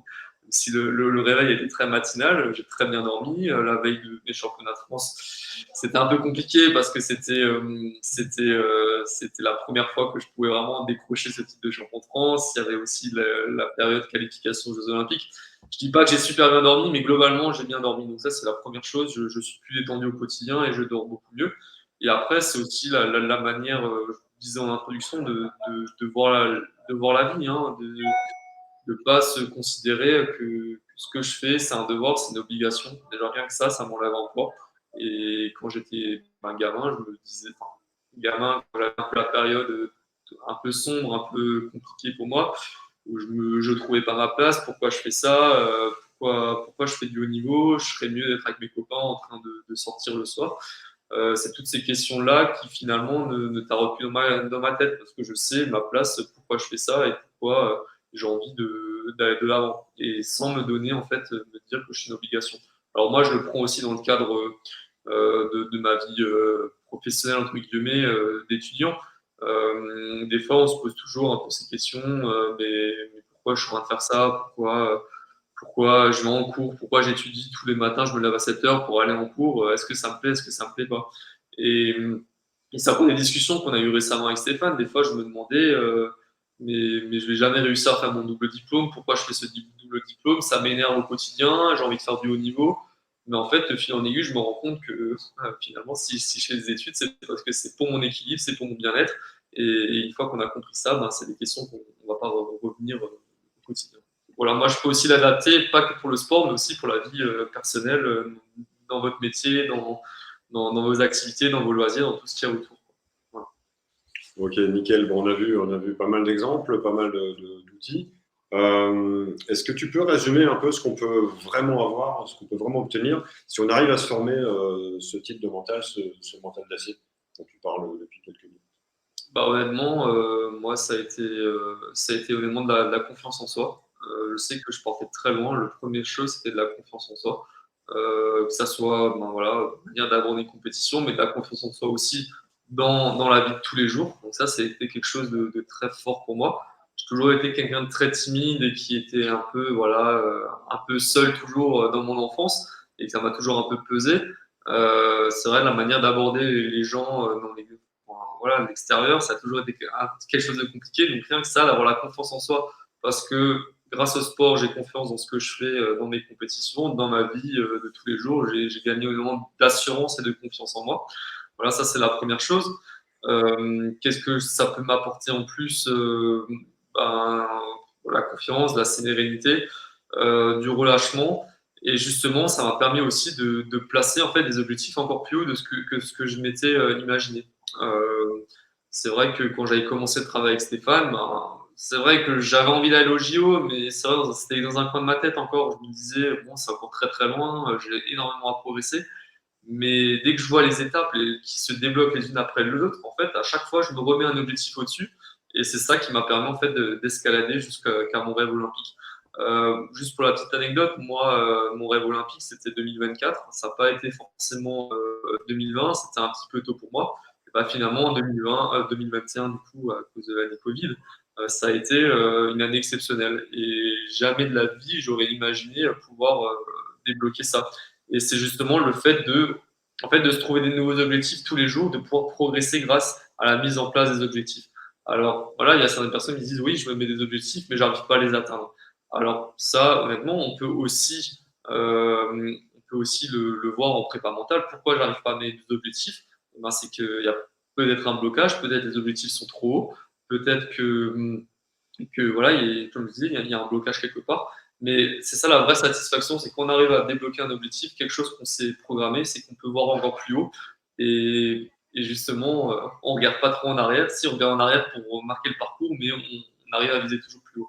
C'est ça une des qualités que je trouve qui est formidable avec ce travail-là. Super. Bah, écoute, merci. J'en ai fini de mon petit questionnaire. Avant de repasser la parole à mes deux pas alcooliques, alcooliques, revenir sur ce qui vient d'être dit. C'est les Néo-Zélandais qui disent si tu veux atteindre des sommets, vise les nuages. C'est un peu ce que vient de dire Baptiste. Je voudrais juste revenir sur la qualité de ce qu'il vient de raconter, l'authenticité dont il a fait preuve et surtout l'ouverture. Je trouve qu'il a ouvert pas mal les portes, il a dit pas mal de choses qui le concernent et qu'il aurait pu être évasif et rester en surface. Je trouve qu'il a donné des détails qui sont à la fois pertinents, intéressants, mais vraiment très personnels. Donc je voulais juste, moi, en mon nom propre, te remercier de ce comportement, de ton authenticité. Et puis, je passe la parole à Thierry et Johan pour d'autres questions et d'éventuelles remarques également. Voilà. Merci les amis. Ok, merci Steph, merci Baptiste pour ces détails croustillants. Voilà, effectivement, tu as donné. Du coup, ça a suscité pas mal de questions qui vont dans ce sens, donc tu répondras si tu veux ou pas. Si c'est trop personnel, tu as le droit bien sûr de pas répondre. Donc ça, je te les ferai suivre un petit peu plus tard. Bon, moi, ce que je retiens d'abord, bravo à tous les deux pour ce travail et ce résultat. C'est top d'aller découvrir et d'aller tutoyer les sommets. Alors, c'est pas fini, comme tu dis, hein, il y a toujours des étapes qui suivent, mais déjà de se qualifier au JO, c'est déjà top, surtout quand c'est un objectif qui se concrétise avant la date que tu t'étais fixée. Voilà, mais moi, ce que je retiens surtout, c'est ta fraîcheur. Moi, je te trouve super frais, je te trouve super enjoué, comme un enfant qui découvre le plus beau à venir, tu vois, voilà, c'est ça que je retiens, en plus de ce que tu as dit, Steph, bien sûr, sur l'authenticité. Et je te remercie pour la profondeur de tes réponses et surtout, tu n'as rien caché, quoi. Voilà. Donc, c'est pour ça que je trouve beaucoup de fraîcheur dans ce que tu dis. Thierry, de ton côté, qu'est-ce que tu retiens? Oui, comme toi, hein, c'est quelqu'un que je te dis, voilà, je connaissais via les journaux ou à la télé, voilà, et donc surtout, bon, on sait très bien enfin, on sait très bien, c'est très bien ce que les médias, c'est aussi quelque chose à gérer, hein, apprendre à gérer parfois.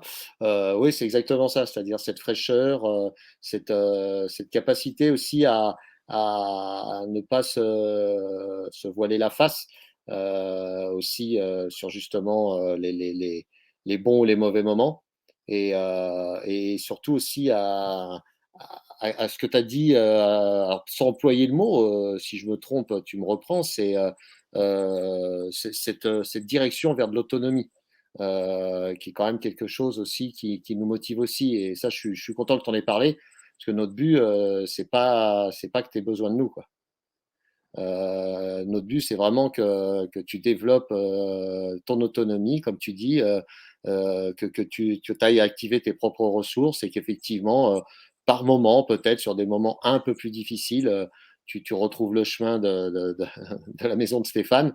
Mais en tout cas, voilà, l'objectif est là. Et la petite chose que je retiens aussi, c'est cette capacité que tu as eue sur des périodes peut-être plus sombres à finalement en profiter pour développer de nouvelles ressources à ces moments-là, alors que c'est des périodes souvent difficiles, hein, la blessure ou la contre-performance.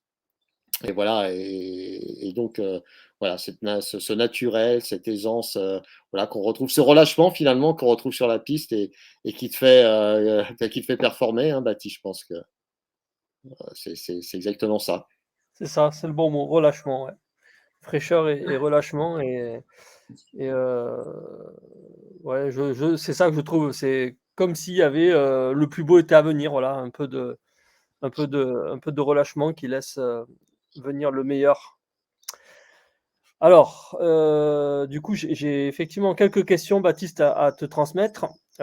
Juste avant, je refais, un retour sur notre proposition qui était pour ceux qui nous regardent, hem, de réserver un créneau pour un diagnostic et évaluer, votre force mentale afin de mettre un plan d'entraînement en place sur mesure avec un de nos coachs pour s'améliorer.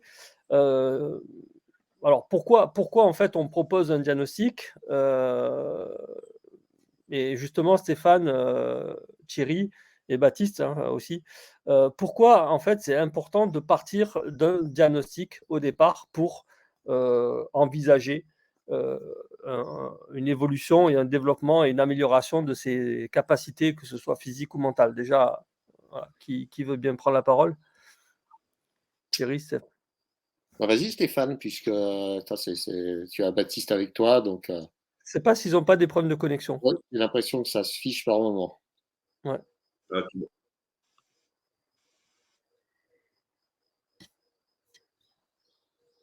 Peut-être en attendant qu'il Alors qu'il vas-y, ouais, en attendant règle qu'ils ce se problème de ouais. connexion, voilà. Ça m'a inquiété quand il a dit qu'il avait un problème technique et qu'il allait s'en occuper, mais bon. Mais bon, Ouais, ouais, c'est c'est parfait. ton problème technique, c'était un problème technique, informatique? Non, non, non, du tout.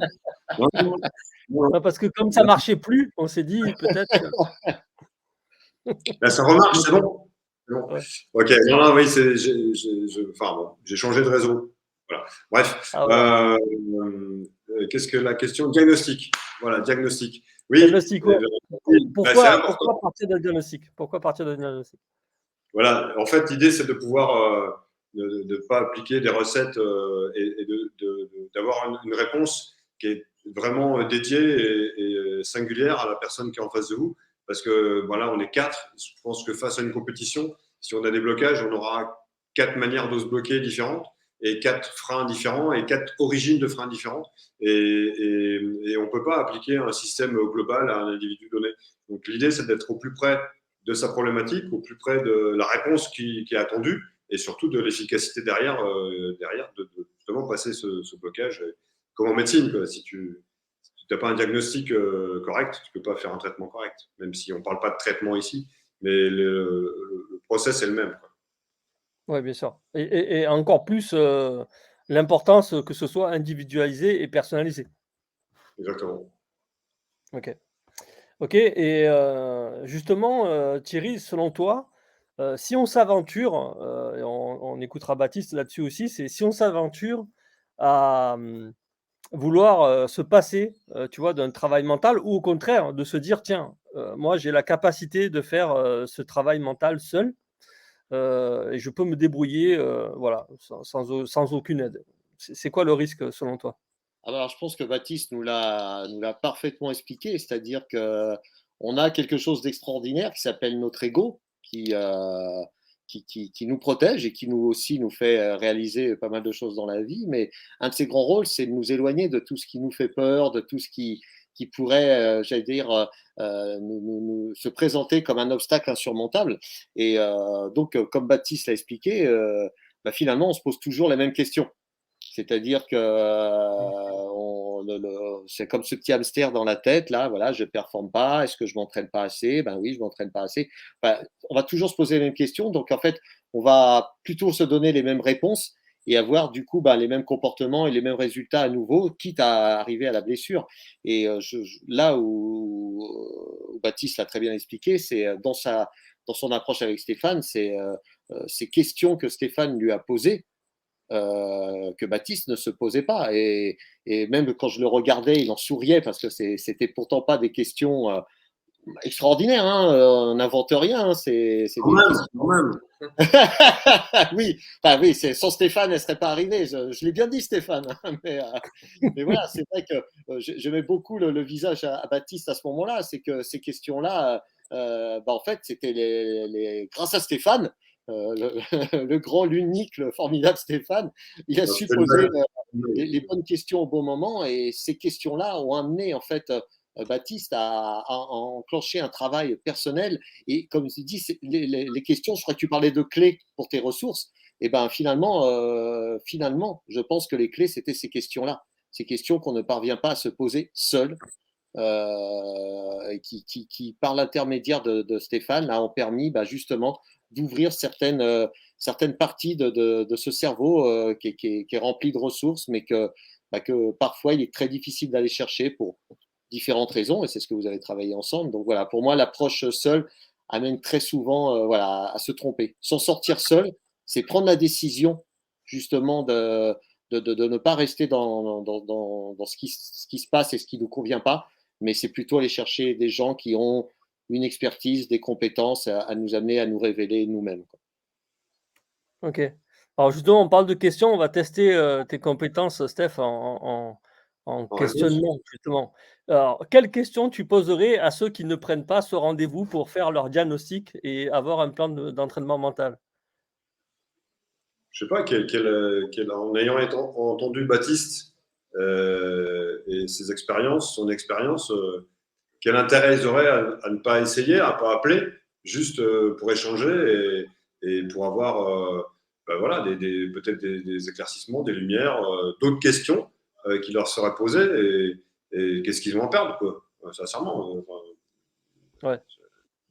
Ouais. Voilà, je dirais ça. Qu'est-ce que tu as à perdre à ne pas essayer ce que Baptiste a vécu et a transformé. Okay. Qu'est-ce que tu veux dire, toi? Non, mais c'est un peu ça, parce que je reviens un peu à mon parcours. Hein, je disais, de toute façon, moi, la psychologie du sport, prépa mentale, c'est pas pour moi, c'est pour ceux qui sont, qui sont malades. Et c'est un peu ce que mes parents m'ont dit. À quoi ça te coûte d'essayer de te faire orienter par un professionnel? Et finalement, ça a été le début d'une belle aventure et de trouver d'autres forces, d'autres capacités, d'autres ressources qui sont en moi et que je peux exploiter. Voilà, tout simplement. Ok. Et justement, Baptiste, alors, on devient quel type de personne quand on répond à ce type de questions? Je pense qu'on devient un adulte. On devient un adulte. Non, moi, je peux pas faire comme toi. Non, moi. Ouais, je peux faire ça. Ah, zut. Il y a ça a coupé. Tout simplement, après, voilà, j'ai eu la chance de faire du très haut niveau. Enfin, ouais, on est là. Excusez-moi, ça a coupé. Ah, oui, vous entendez là? Ouais, juste au moment où je faisais ça, pour essayer de faire le gladiateur, mais avec ce que je pouvais. Ça fait pas. Oui, quel type de personne on est, voilà, je vais pas dire que je suis Superman et il y a toutes les gonzesses qui me tombent autour. Hein. Ça change pas ça. Mais moi, je pense que honnêtement, je disais, je répète un peu ce que j'ai dit. J'ai eu la chance de faire du haut niveau depuis que je suis jeune, de faire du sport. Et je pense que un peu tout ce travail sur moi-même, ça m'a permis finalement de devenir un adulte, hein, très, très simplement. C'est vrai que dans le sport de haut niveau,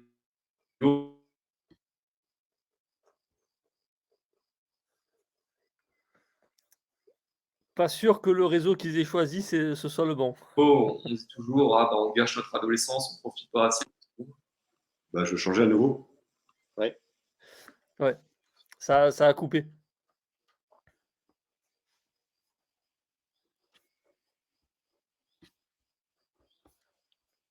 Ok. Alors, je vais peut-être commenter en attendant. Alors pourquoi je pose cette question, qui on devient quand on se pose ce genre de questions? Parce que Ouais. c'est pas terrible, le réseau là. Donc Baptiste faisait référence à des questions qu'on pose. Ouais. Désolé. Hein. Désolé, je peux Pas pas. grave. J'étais en train de meubler et je disais que, en fait, on nous entend parler beaucoup de questionnements. Voilà, on pose beaucoup de questions, etc. Et donc, l'intérêt de ma question sur qui on devient quand Oui. voilà, on accède à tout ça, c'est que tu disais, donc on devient adulte, effectivement. C'est que ce genre de questions, on n'a pas l'habitude de se les poser tout seul, hein, parce que comme tu disais, Thierry, on a un système de protection. Et pourtant, comme tu disais aussi, Baptiste, c'est que le point clé se situe justement dans les questions où on ne va pas forcément chercher la petite bête, le déclic, le blocage ou autre. Donc, c'est comme si on avait une pièce qui était à côté de nous, qui n'était pas allumée et qu'on n'allait pas voir, et pourtant elle est là. Elle est là, elle est bien à côté de nous. Et donc, le fait de poser la question permet d'éclairer la pièce et d'accéder à de nouvelles réponses, donc de nouvelles ressources, de nouvelles potentialités qu'on avait mis de côté et qui nous permettent de nous révéler. Donc voilà, donc en général, ça va au-delà du sport, ça vient sur la personne, sur l'identité de la personne, et ça nous fait grandir un peu plus, ça nous fait gagner en maturité, en stabilité, et ça nous permet de faire face donc un peu en gérant un peu mieux le stress dans les situations auxquelles on fait face, que ce soit, comme tu le dis, donc pour une course, pour une qualification, ou pour un examen, ou pour sa vie tout simplement. C'est ce que j'étais en train de dire. Vous avez récupéré votre réseau? C'est bon? Stéphane? Pardon? Ouais, vous avez récupéré votre réseau? C'est bon? Ouais, manifestement, ouais, on a rechangé. On va voir. On espère que. Désolé pour Ok, les petites coupures. pas de Voilà, on a problème. entendu tout ce que tu as dit. Ouais. Ok, donc j'étais en train de commenter ça, justement.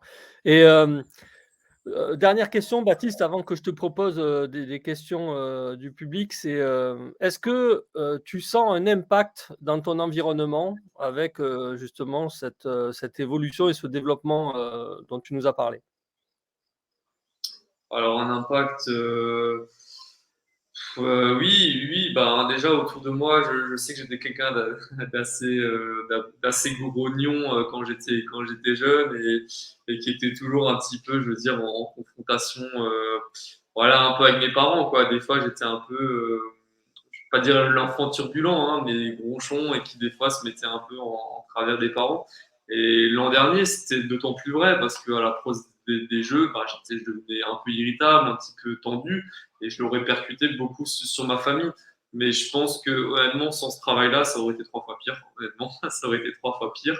Et maintenant, honnêtement, lorsque j'ai vu voilà, l'évolution que j'ai eue, bah, ma soeur encore, il y a quelques semaines, elle me fait purée, je te trouve énormément détendu en ce moment, de très bonne humeur, alors que j'étais blessé, quoi. Enfin, c'était la période de blessure, là, Ouais. toute récente.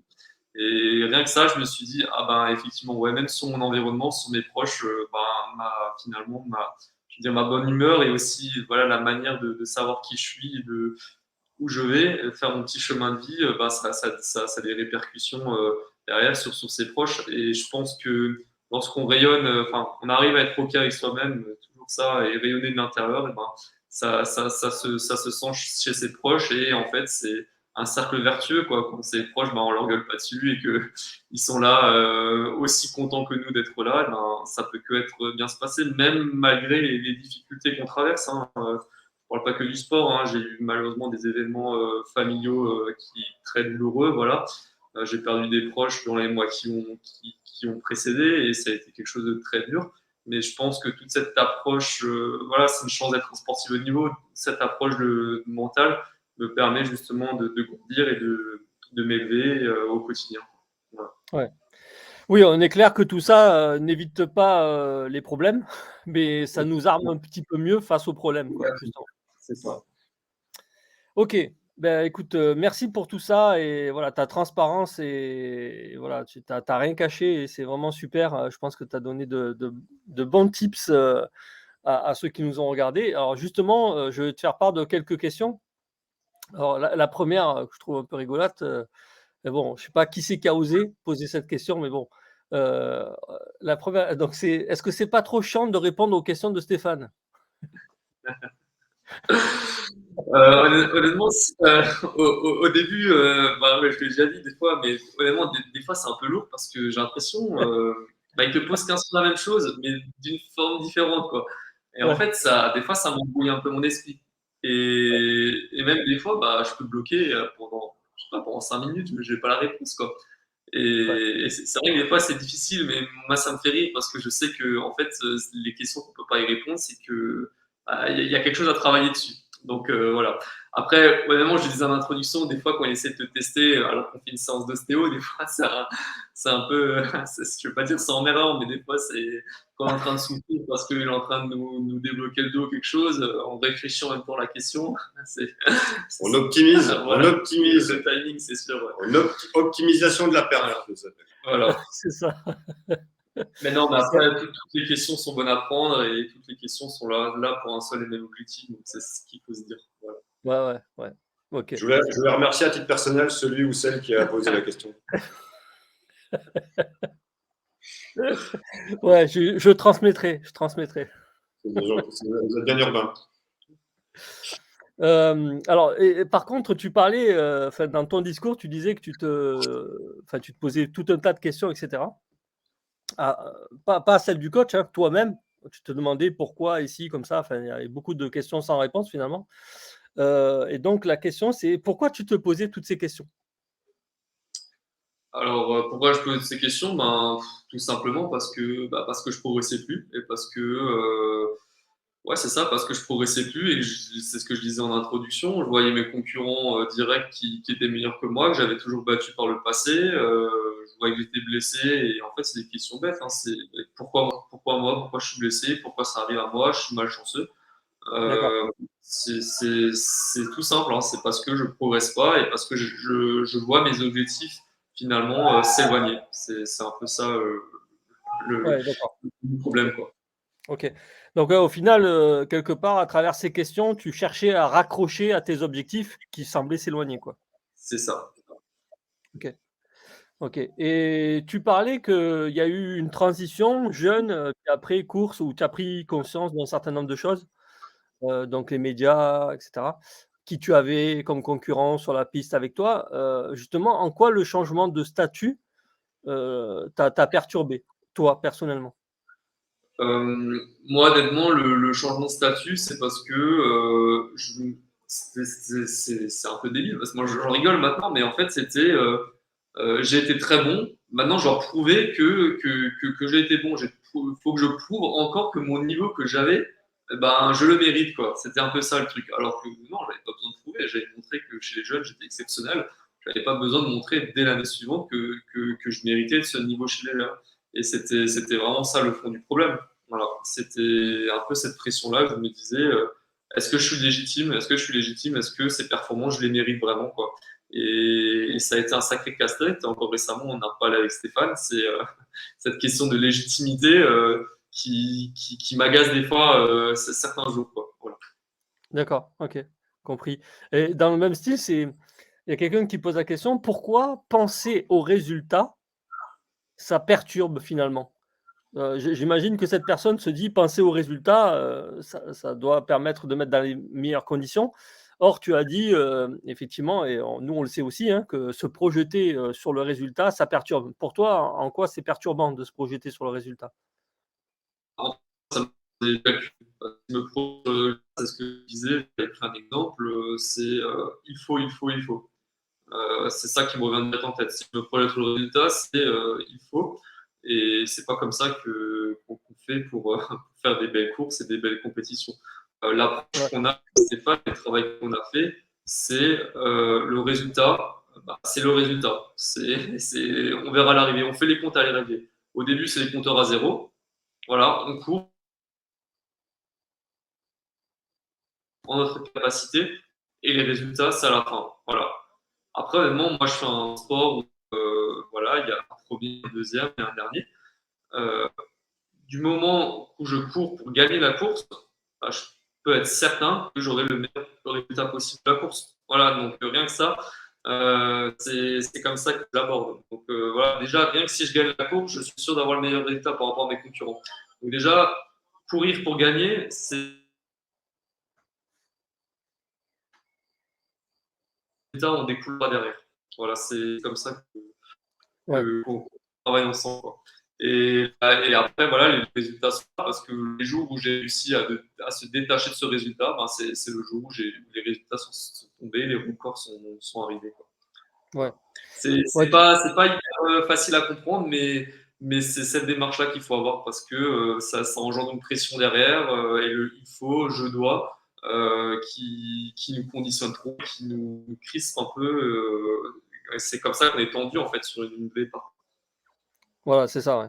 En fait, se dire: «Il faut, tu dois», met une pression supplémentaire qui va pas optimiser le relâchement, qui va t'amener, des Alors, neurotransmetteurs qui après, vont augmenter le stress et qui va te rigidifier et tu vas pas pouvoir être, relâché pour faire la bonne performance. Après, si je peux juste mettre une précision peut-être, je différencie bien résultat de temps de passage ou d'allure, par exemple ceux qui font du marathon ou du 10 km. Si ben, effectivement j'ai un objectif, je vais pas dire résultat, j'ai un objectif de me qualifier au jeu, c'était la barrière 3:35:00. Comment j'y aborde bah, les temps de passage idéal, je dis bien idéal, ça serait ça. Donc j'optimise ma course pour passer dans le maximum de relâchement possible dans ces temps de passage-là, mais sans avoir l'obligation de me dire il faut que je tape ce chrono-là exactement. Et ben, finalement, le jour où j'ai abordé comme ça la compétition, c'est le jour où j'ai fait mes chronos. Voilà, donc il faut un peu différencier ça, temps de passage, allure de résultat final, quoi. Ouais, c'est des indicateurs. Ouais, ouais. C'est des indicateurs, voilà. Ouais, ouais, ouais. Donc là, tu parles de objectifs de résultats et objectifs de performance. Parce que les indicateurs dont tu parles, c'est des objectifs de performance. OK. Et à partir de quand, toi, sur une course, tu commences à te préparer mentalement? Moi, ça commence le jour J de la course.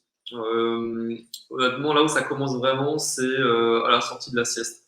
Alors, j'ai ma petite routine, voilà, manger entre 3 et 4 heures avant le début de l'échauffement.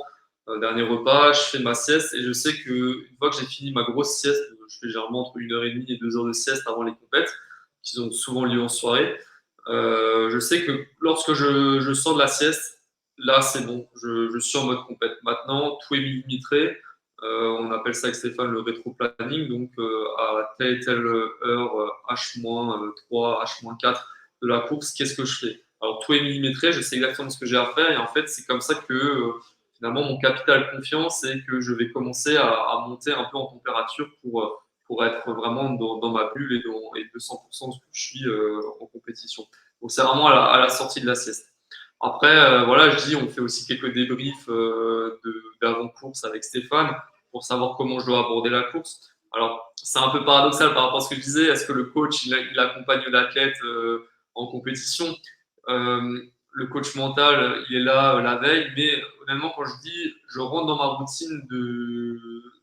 routine prépa mentale de concentration, à la sortie de la sieste, là, j'ai plus besoin de Stéphane, je sais ce que j'ai besoin de faire. Donc, à ce moment-là, entre guillemets, le préparateur mental ne sert plus à rien parce que l'athlète est conditionné et il sait ce qu'il lui reste à faire.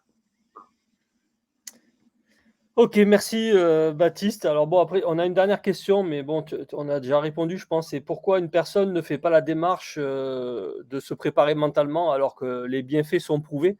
Bon, tu l'as dit, mais peut-être, est-ce que tu as un mot à rajouter? C'est qu'est-ce qui fait que quelqu'un, alors qu'il a besoin, il sait que ça peut lui être bénéfique, on lui conseille et pourtant il va pas le faire? C'est-à-dire, qu'est-ce qui fait que selon toi, il va pas faire la démarche? Bah, je pense qu'il fait pas la même démarche, c'est parce que justement, ça me disait, il a peut-être pas confiance en lui. C'est peut-être parce qu'il se sent pas capable d'aborder ce travail. Alors moi, pour rassurer cette personne-là qui pose la question, c'est abordable pour tout le monde. Honnêtement, notre coach, notre préparateur mental s'adapte à tous les profils. Voilà, c'est pas que réservé à l'élite. C'est vraiment ouvert à tout le monde. Et je pense que des fois, c'est un peu ça, c'est cette peur de dire est-ce que je serais capable bah, de confronter mes peurs, de retrouver finalement des sensations peut-être désagréables. Alors forcément, je pense que pour progresser, il va falloir un moment, même moi, j'ai été confronté lors de nos séances à des souvenirs désagréables, des choses que j'aime pas non plus entendre non plus. Hein. Des fois, c'est ça, hein. Il y a des choses qu'on n'aime pas entendre, mais Ouais. c'est finalement que c'est ça qui va nous faire progresser. Donc je pense non, il faut mettre le pied à l'étrier Oui, Non, vas-y. Ouais, faut mettre le pied à l'étrier et il faut avoir confiance en soi. Je pense que justement, si on n'ose pas y aller, c'est qu'on n'a pas confiance en soi et je pense que c'est là-dessus qu'il va falloir bosser en prépa mentale. C'est déjà peut-être ça. Et je pense que déjà, faire le premier pas, c'est déjà un grand pas pour la suite. Ouais, c'est déjà un signe qu'on doit se préparer mentalement si on ne veut pas y aller.